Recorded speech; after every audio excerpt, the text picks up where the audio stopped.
proud conservative. I always have been. As a proud conservative, I've always put democracy and our Constitution above all else. So while I certainly don't agree with President Biden on everything, and I never thought I'd be endorsing a Democrat for president, I know that he will always protect the very thing that makes America the best country in the world, our democracy. And it's because of my unwavering support for democracy that today, as a proud conservative, I'm endorsing Joe Biden for re-election. That this is a stark choice. This isn't just, who do I agree with more on certain issues? I actually don't even really know where Donald Trump stands on many issues. Ever seen a grown man throw a tantrum like a toddler who just found out there's no more ice cream? Well, that's exactly what happened when Trump heard what former GOP Congressman Adam Kinzinger said about him on national TV.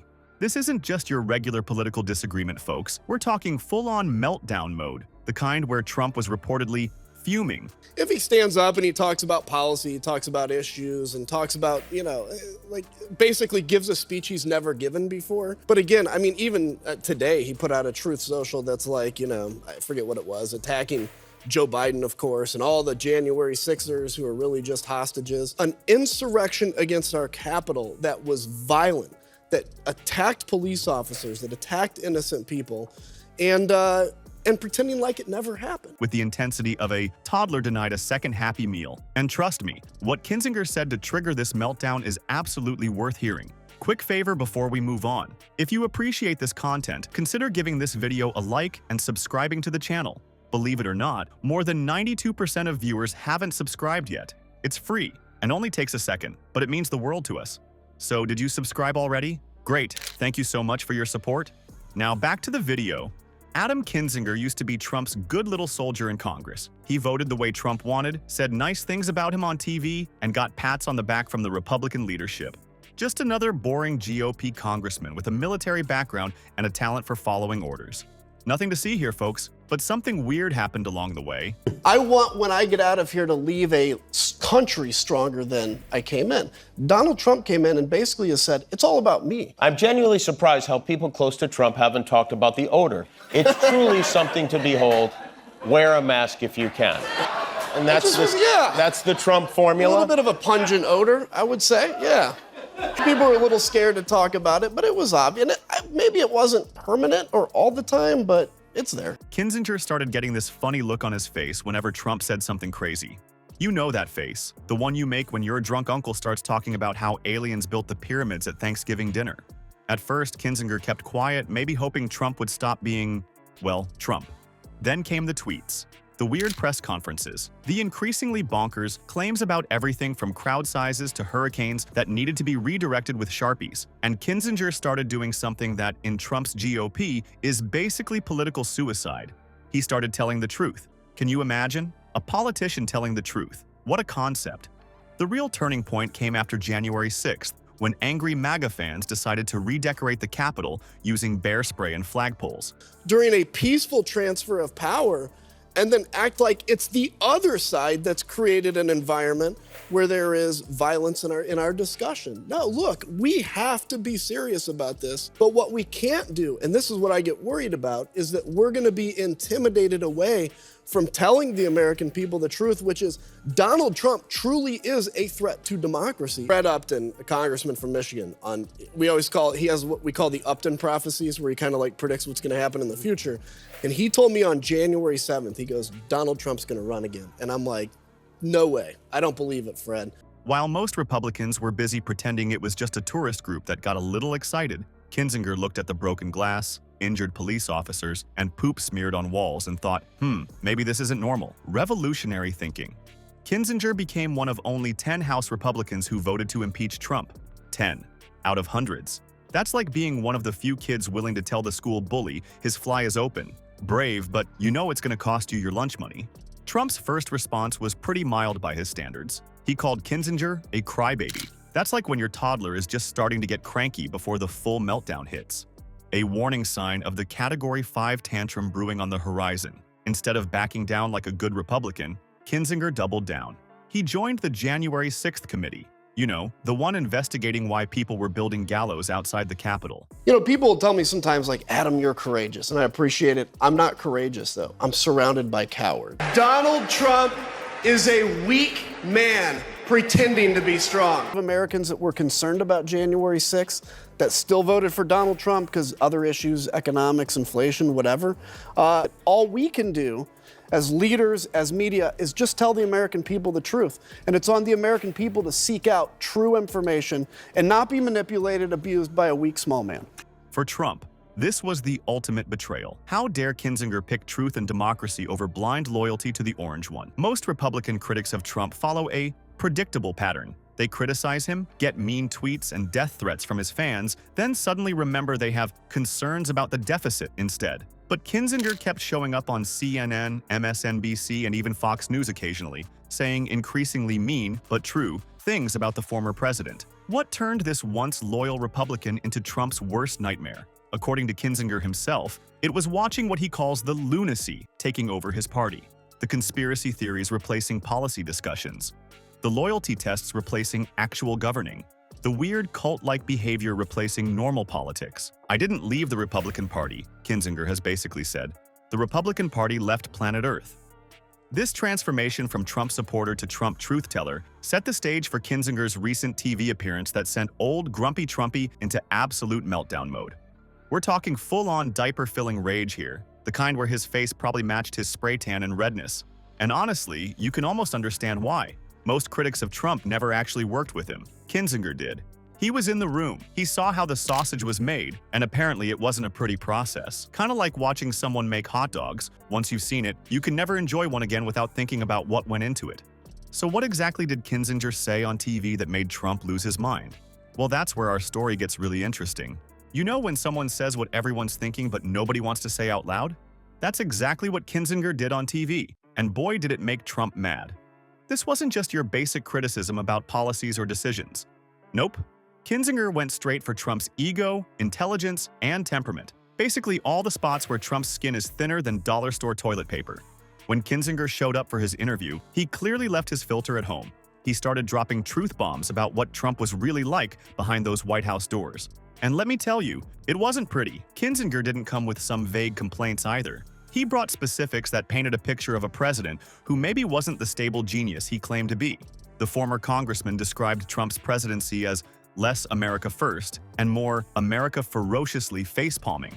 That's not just a cute line. It's a perfect summary of how many of us felt watching the news every day for 4 years.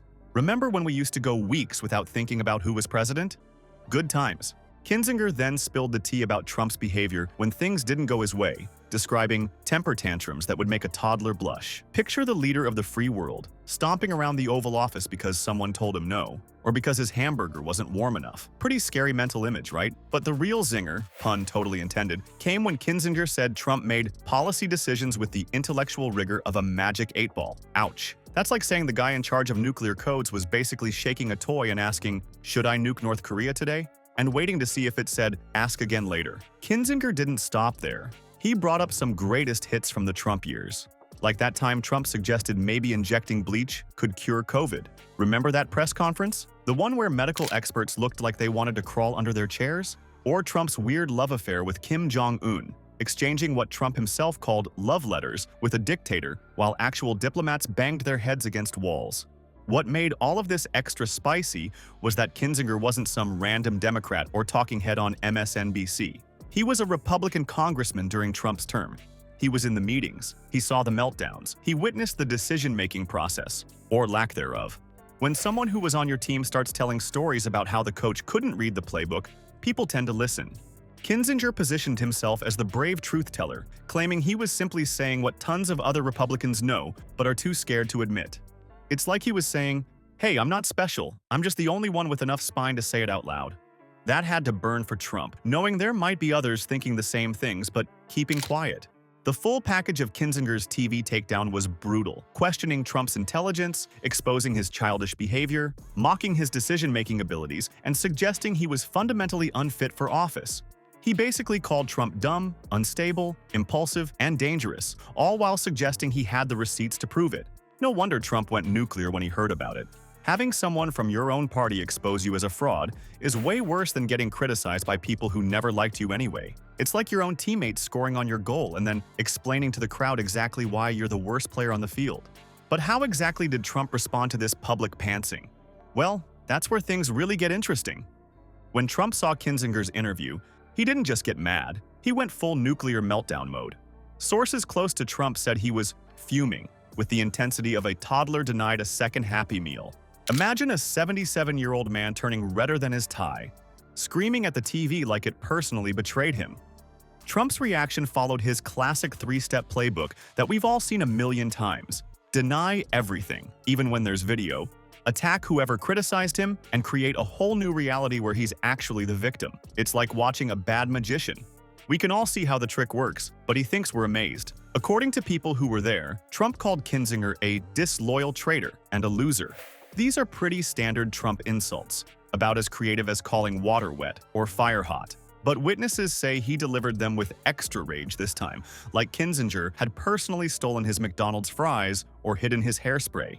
What really got Trump's adult diaper in a twist was that Kinzinger isn't some random MSNBC talking head he could easily dismiss. This was a Republican congressman who served during his presidency, someone who was supposed to be on Team Trump. It's like having your own teammates score on your goal and then tell everyone you can't actually play soccer. Trump's advisors reportedly were walking around saying, "You got to quit being mean to him," and that Trump is a not developed toddler. His team scrambled to contain the damage, trying to paint Kinzinger as part of the deep state, because when you can't win an argument, just invent a shadowy cabal of librarians and meteorologists controlling the world from a Panera Bread.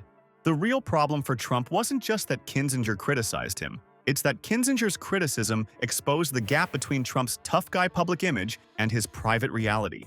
It's one thing when Democrats call you incompetent. You can just call them socialist and your base cheers. It's another when someone from your own party says they watched you throw tantrums in the White House. What makes Kinzinger so dangerous for Trump is that he can't be easily dismissed. He's a Republican. He's a military veteran. He was literally in the room during Trump's presidency. When Kinzinger talks about Trump making decisions with the intellectual rigor of a magic 8-ball, it hits different because he actually witnessed it. So is Trump's reaction to criticism really similar to a toddler denied a Happy Meal? According to multiple sources, yes, complete with red-faced anger and demands for loyalty despite his own behavior.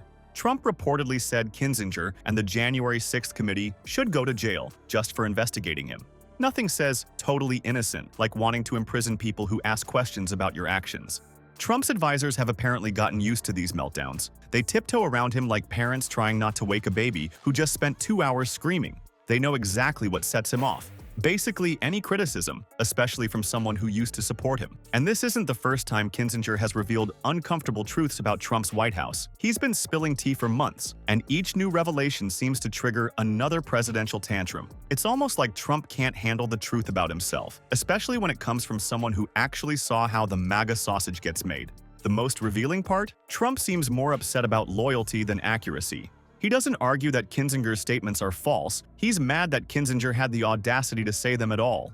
In Trump's world, telling the truth about him is the ultimate betrayal, worse than any actual wrongdoing. Kinzinger isn't just throwing random insults at Trump like a monkey throws poop at the zoo. He's sharing actual details about how Trump's White House really worked. And folks, it's not a pretty picture. As a congressman during Trump's presidency, Kinzinger had a front row seat to the chaos. He was in meetings, saw documents, and talked with staffers who were drowning in Trump's mess. It's like when you visit a friend's house and realize they're living with 27 cats and haven't cleaned in 3 years.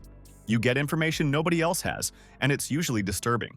According to Kinzinger, the Trump White House was basically a daycare center for one giant orange baby. Instead of making smart decisions about important stuff like healthcare or the economy, everyone was busy figuring out how to handle Trump's latest Twitter tantrum. Imagine working at NASA but spending all your time convincing your boss the moon isn't made of cheese instead of actually launching rockets. Kinzinger painted a picture of what they called crisis management in the Trump White House. It wasn't about solving real problems facing Americans. Nope. It was mostly about how to spin whatever crazy thing Trump had just said or done. If Trump suggested nuking a hurricane or buying Greenland, staff didn't say, "That's stupid." They just figured out how to make it seem less nuts to the public. The former congressman also revealed that Trump created a workplace environment straight out of the Hunger Games. Trump surrounded himself with yes-men who would nod and smile no matter what nonsense came out of his mouth. Anyone brave enough to tell Trump the truth fired faster than contestants on his TV show. You disagreed with me about my idea to put alligators at the border. You're fired. What's really sad is that according to Kinzinger, Many Republicans in Congress actually knew Trump was a disaster. They'd whisper about it in hallways and elevators. "This guy is nuts," they'd say. "He has no idea what he's doing." But they were too scared to say it publicly because Trump would sick his MAGA mob on them. So they just smiled and pretended everything was fine while democracy burned. One of Kinzinger's juiciest revelations was about Trump's hiring process. You'd think the president would pick the smartest, most qualified people for important jobs, right? Wrong. Trump gave key positions to people who praised him on Fox News. Your qualifications didn't matter. Your experience didn't matter. All that mattered was whether you went on TV and said nice things about Trump's hair. What makes Kinzinger's stories extra believable is that other former Trump insiders are saying the same things. It's like when 5 different friends tell you your partner is cheating. At some point, you have to accept the truth. Former staffers, cabinet members, and officials are all sharing similar stories about Trump's incompetence and temper tantrums. The picture that emerges from Kinzinger's revelations is of a White House where actual governing took a backseat to managing Trump's fragile ego. Important decisions weren't made based on facts, expert advice, or what was good for America. They were made based on what kind of mood Trump was in after watching Fox and Friends that morning. With more and more insiders speaking out, Trump's carefully crafted image as a strong, decisive leader is falling apart faster than a cheap toupee in a hurricane. For years, Trump controlled the narrative about his presidency. But as Kinzinger and others continue to spill the beans about what really happened behind those White House doors, that control is slipping away. And judging by Trump's reaction, that terrifies him more than the prospect of having to walk down a slightly slippery ramp. Here's the thing about carefully built images. They're like those fancy sandcastles on the beach. They look impressive until the tide comes in, then whoosh, they're gone. Trump built this big, strong leader image, but now Kinzinger and other insiders are bringing in the tide. More Republicans are finding their courage pills and speaking up about what they saw in Trump's White House. And suddenly Trump's old tricks, calling people names and making up alternative facts, aren't working so well. Trump will keep having his tantrums whenever someone criticizes him. The real question is, will voters finally believe what these insiders are telling them?